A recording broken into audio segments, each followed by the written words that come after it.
This is Scott Becker with the Becker Private Equity and Business Podcast. Today's discussion is economy slows and Microsoft cloud layoffs. So two stories that we're following right now. First is a big story we've been following for some time now. The U.S. economy slowed in the first quarter to growth of 1.3%. Now, some of the biggest firms like Goldman Sachs are predicting slower growth in the second quarter. Original growth was projected by most at 3 to 4%. Now we see more and more of the economists and the big research firms expecting growth of 2% to 3% versus 3 to 4%.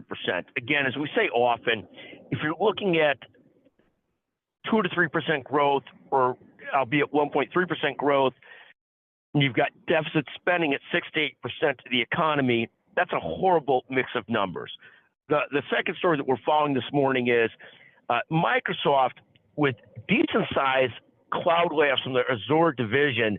Microsoft, of course, is the highest market cap company in the country right now at $3 trillion plus. It surpassed in the last year Apple in that spot.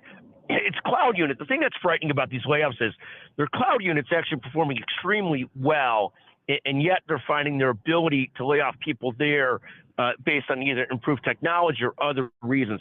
So that's a little frightening for the average job seeker, the average software engineer, that they can be doing so well in that business and it's cranking, and yet they're reducing staff in that business.